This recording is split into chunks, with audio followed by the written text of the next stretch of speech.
একজন দুর্নীতি করেছেন বলে কি আপনারাও দুর্নীতি করার ছাড়পত্র পেয়ে যাবেন? এসএসসিকে আজকে এই প্রশ্ন করেছেন মহামান্য বিচারপতি দেবাংশু বসাক।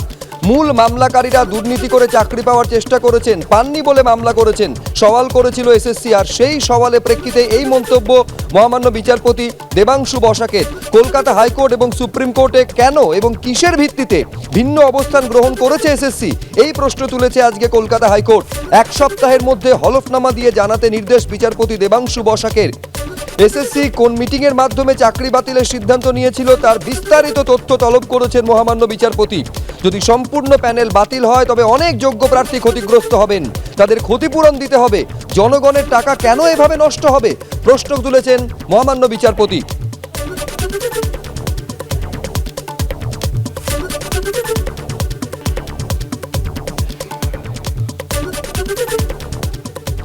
আরেকবার আপনাদের বলবো যে প্রশ্ন আজকে মহামান্য বিচারপতি তুলেছেন, একজন দুর্নীতির চেষ্টা করেছে বলে কি আপনারাও দুর্নীতির ছাড়পত্র পেয়ে যাবেন? বিচারপতি দেবাংশু বসাক প্রশ্ন করেছেন এসএসসিকে, স্কুল সার্ভিস কমিশনকে।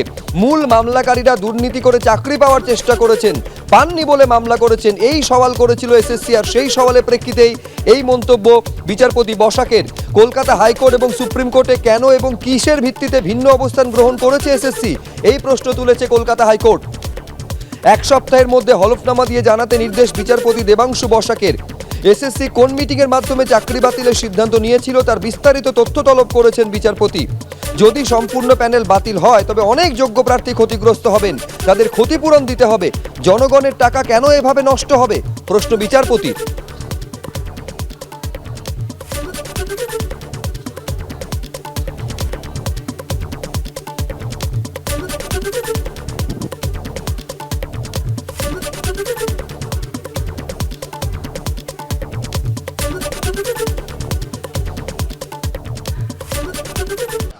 গতকাল সরব হয়েছিলেন, আজ ফের রাজ্যের বকেয়া নিয়ে সরব হলেন লোকসভায় কংগ্রেসের তৃণমূল কংগ্রেসের সাংসদ সুদীপ বন্দ্যোপাধ্যায়। তিনি বলছেন যে গ্রামে আর্থিক অনিয়মের অভিযোগ রয়েছে, যে গ্রামে দুর্নীতির অভিযোগ রয়েছে সেখানে টাকা বন্ধ করে দেওয়া যেতে পারে, তা বলে পুরো রাজ্যকে কেন বঞ্চিত করা হচ্ছে?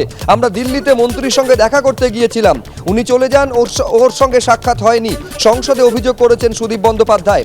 দেখা করব বলে সময় দিয়েছিলাম, ওরা আমার সঙ্গে দেখা করেননি। পাল্টা সাধ্বী নিরঞ্জন জ্যোতি, যিনি কেন্দ্রীয় প্রতিমন্ত্রী, তিনি দাবি করেছেন। गिरिराज सिंह जी का देखने से मेरा प्रश्न आ जाते हैं। नमस्कार। तो आपको ये पूछना बार बार बोलते हैं, आपसे हम लोगों ने मिला था, आप लोगों ने भी जवाब दिया था कि मंत्री को भेजो, मंत्री को साथ बात करें। हम लोग गए थे आपको मिलने के लिए, आप नहीं थे। मिनिस्टर ऑफ स्टेट का घर पे गए थे और वहाँ आधा घंटा इंतजार किया। सर आपका कल विषय आ गया था। सर प्रश्न है ये आ गया था कि 100 डेज वर्कर्स चाहे आवास योजना, ये सबको लिए आप लोग करप्शन ये सब बात उठाते हैं। सर ये बंगाल तो एक बड़ा स्टेट है, 38,000 गांव है। जो गांव में ये अभियोग आया वहां से पेमेंट स्टॉप करिए ना। पूरा स्टेट को क्यों रोक देते हैं रुपया देने से?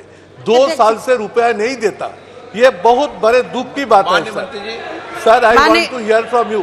सर गिरिराज जी, माननीय अध्यक्ष जी आपसे सुनना चाहते हैं, प्लीज। सवाल से संबंधित तो नहीं, मैं दे रही हूँ जवाब।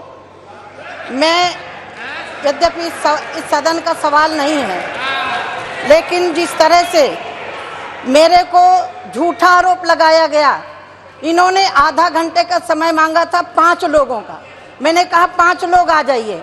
5 लोग के बाद 10 मिनट के बाद कहते हम 10 लोग आएंगे। हमने कहा 10 लोग आ जाइए। फिर बोले जनता से मिलिए। मैंने कहा आपका जो प्रतिनिधि मंडल आया है जिस इशू को लेकर के, उसके पहले टेबल में बात करिए।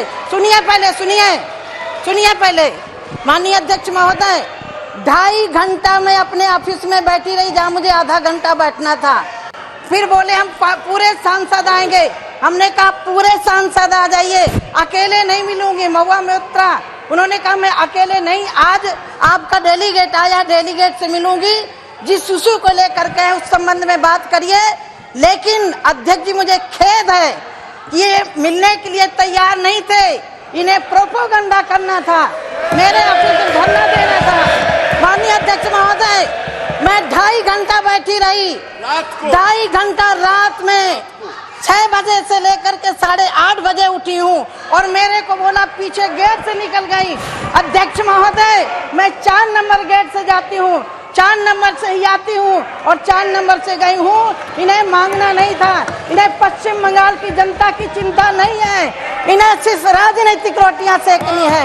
इन्होंने राजनीतिक रोटियां सेकने के लिए इसी भवन में आकर के धरना दिया। मैं 2.5 घंटा बैठी रही। मैं उसके लिए इनसे चाहूंगी इस तरह का झूठा बयान नहीं दे। मुझे झूठा बोला, मुझे महुआ मित्रा ने कहा कि साध्वी निरंजन ज्योति जैसा पापी हो तो पाप की जरूरत नहीं है। माननीय अध्यक्ष महोदय, मैं संत हूँ और उसका परिणाम इनको मिल गया।